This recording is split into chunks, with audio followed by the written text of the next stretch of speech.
It was fun. I had a good time being Terminator again and doing, the role kind of a little bit differently than the other ones, but to play kind of like multiple characters, to play one Terminator that is still the destructive machine and that is really out to destroy the human race and to protect the machines. And then there's the other one, which is also a T-800 model that is there to protect Sarah Connor and to protect the human race. So that is, of course, the big conflict there between the two. And that creates then this big epic battle. The writers have explained it best by just saying that they're not trying to eliminate of what has been done in the past. It's just basically keeping everything intact, but then adding on and showing another scenario. Here's what happens in 1984. Terminator comes back to find Sarah Connor, but as he collects his clothes from those punks, there's a voice behind him that says, "You won't need the clothes." And from that point on, hell breaks loose because the other Terminator all of a sudden is there, and then they have this huge battle. So it then goes into a different direction where the time travel is different, the various different timelines are different. So it's really very smartly crafted, and people are really surprised. And even James Cameron said that if he would have done another Terminator, that's the direction he would have gone.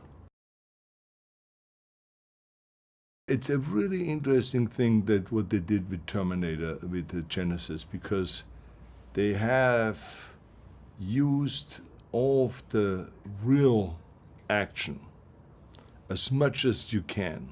So that was all the stunts were done. We were flying through the air, and we were suspended on harnesses. We were taken, off the ramps, and they exploding out into the air and flying through the air and landing and jumping off the helicopter. And all of this stuff was real stuff. And then also with stunt people, that when it got really dangerous, stunt people jumped in and did some of the work. But then because of the technology that is available, they then added the technology, the CGI, and then made the storytelling much more complete. So it's a combination of the ultimate of technology and also using the old-fashioned way. Like I remember for instance, the bus flipping through the air. Well, I've never ever seen a huge bus flip that high through the air, but it was done with ramps, with explosives, with cables, and with all kinds of means to get that bus flying through the air and twisting in air and then crashing down and sliding. And it was basically not done on a Golden Gate Bridge, the way it is in the film, but it was done on a regular street that was created specifically in Louisiana, in New Orleans. Right near the studio where we filmed. And they prepped this whole thing, and they created exactly the same amount of lanes, and they created, the cars that usually at any given time during the day are on that Golden Gate Bridge. And then they created this mayhem, and with the bus flying and going through this, the chase scene and all this stuff, and what effect then the Terminator, the T-1500 has on this bus.